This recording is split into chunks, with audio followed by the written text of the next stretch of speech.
on Fox News demonizing this man. And then they could demonize all the millions of parents that have brain-damaged children.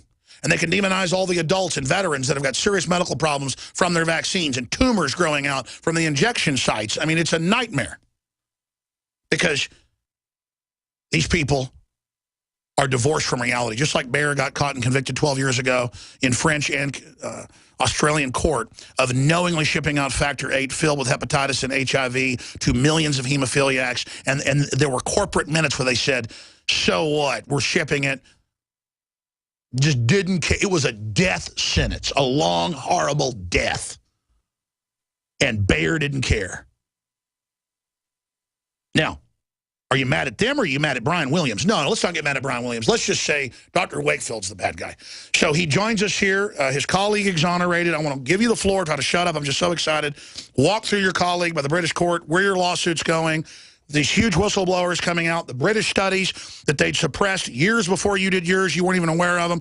Recap for everybody. We're going to skip this network break. This is a public service announcement. Call your friends and family. Tell them to tune in right now because this is probably killing more people, in my view, than cigarettes. And and we need clean vaccines. We need good drugs, but we don't have them. Dr. Wakefield, again, we salute you for your groundbreaking work. And, you know, Galileo said that the Earth wasn't the center of the world, and they locked him up for the rest of his life. So we haven't gotten to that level, though they've been trying. And so we appreciate you.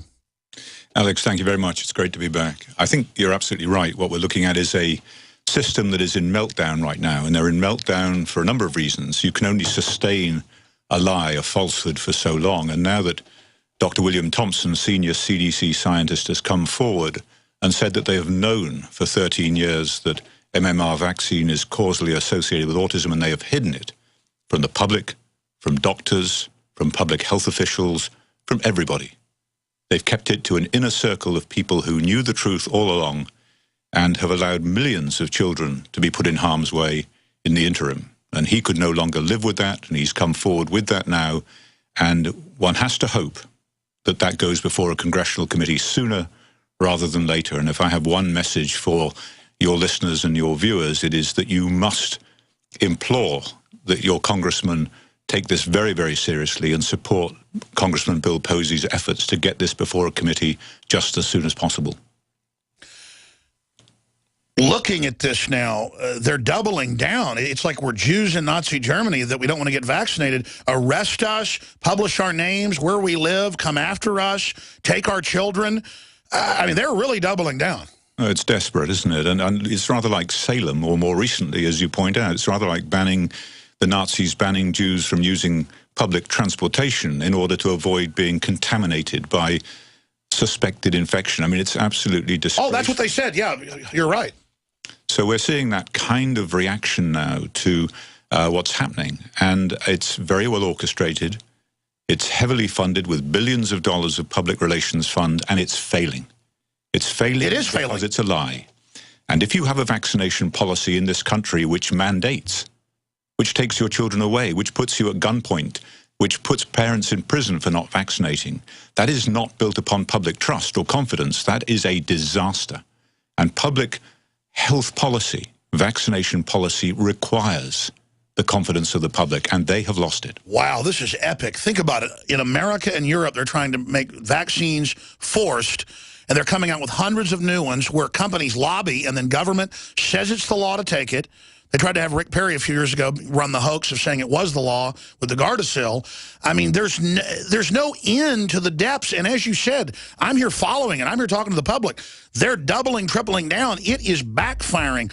But it shows this totalitarian instinct that now permeates government. Yeah, the notion of treating or protecting children against serious infectious disease with safe and effective vaccines is a laudable one. We both recognize. I want them. Absolutely. But the current schedule, and certainly MMR, meets none of those criteria. None at all. And we have a major, major problem. Let me characterize this. There are measles outbreaks apparently now in California and elsewhere. MMR vaccine, measles, mumps, rubella vaccine, does not protect against measles. Measles vaccine protects against measles. And the only recommendation that I have ever made in respect of MMR is to give them separately and delay them so that you have an interval between each vaccine. That's what the Japanese have done for 20 years. Well, the Japanese are an extremely good example because the Japanese had MMR. They don't want a bunch of brain-damaged children. When MMR came in Japan, there was a dramatic rise in the incidence of autism. What they found is that the vaccine caused meningitis. The mumps strain of the vaccine caused meningitis. Public confidence was lost and the vaccine was stopped. And the uptake of the vaccine and the decline in the use of the vaccine exactly mirrors the rising and falling incidence of autism. Now, what happened next was that there was a rebound, a dramatic rebound in the incidence of autism. It went up, skyrocketed. Why? They never used MMR again. But what the vaccine policy recommendation was in Japan was to give children at 12 months the measles and rubella vaccine on the same day, and to give voluntary mumps vaccination not less than 4 weeks later. Now that, in many ways, is still giving combination viral vaccines. So you're recapitulating the same problem that you have with MMR. Now, the kicker is, Alex, that the single mumps vaccine, the one that caused meningitis, when it was given on its own, caused little or no meningitis at all. It was when it was put into the MMR that there was an unacceptable level of meningitis. What does that tell us? It tells us that you get a novel, unexpected adverse event associated with the combination vaccine that you did not get with the single. And you've studied this. Dr. Blaylock, who's coined a lot of terms that are now in mainline medical journals, says that there's basically an adjuvant effect of mixing them together. It just makes them many times more powerful. Mixing them, or what is it? It certainly alters their behavior. And this was recognized as soon as they were put together. It's called viral interference. And they were concerned that it influences the protective immune response. There was no concern whatsoever, except amongst the Japanese, about safety. No concern. You cannot take 3 live viral agents and put them into combination and just expect that 1 and 1 and 1 equal 3. They don't. And I saw they're now coming out with some vaccines they're floating that have as many as 10.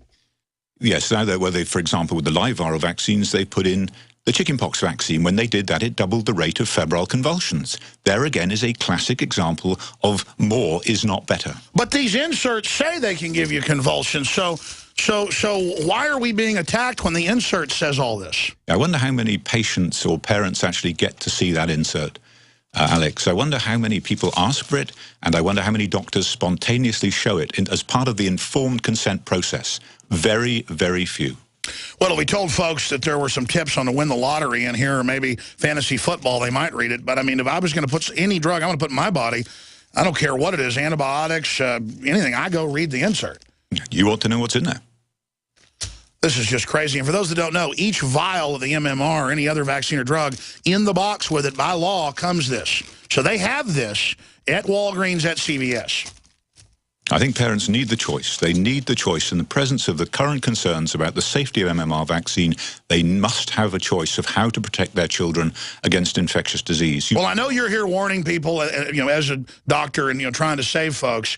But tell us about your story, recapping it briefly, where it is, where your lawsuit is, your co-author being exonerated. I know you're moving towards that. You've been exonerated with the whistleblowers, the previous studies.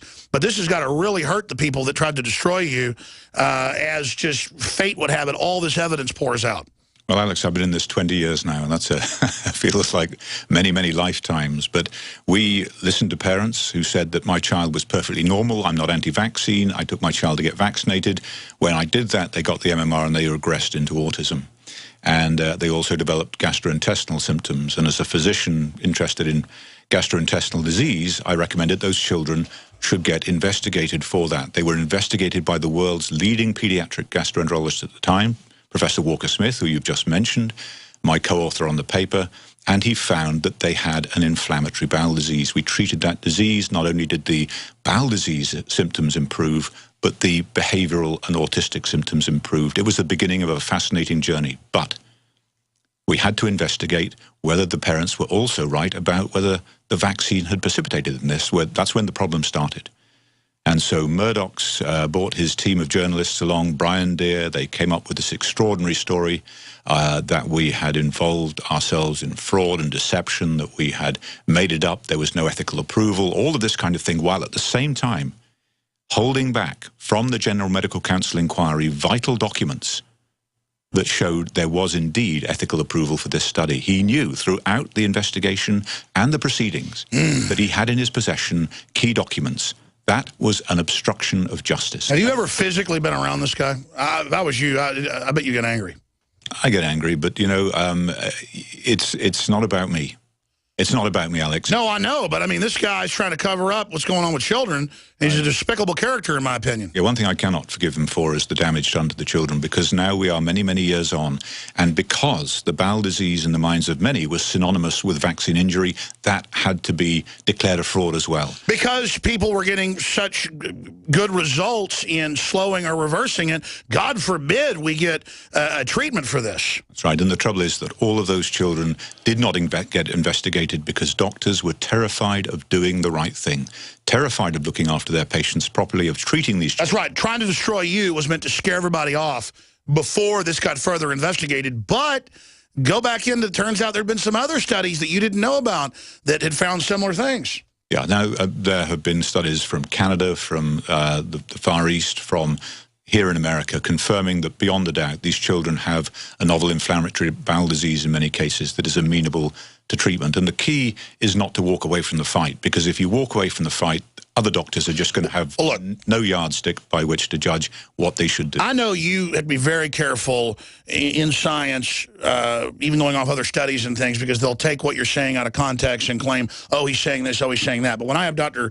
Blaylock on, who's a famous brain surgeon and, you know, wrote major papers on endocrines and on so many other things and excitotoxins, I mean, in the inserts, I'm no doctor, but I can sit here and read all the things that this does. I know I worked for a large animal vet for a year, a small animal vet for 3 years in high school, and they would tell people, don't vaccinate your pet every year. It's causing them to have convulsions. It's causing them to have allergies. It's causing them to have diarrhea. It's causing them to die.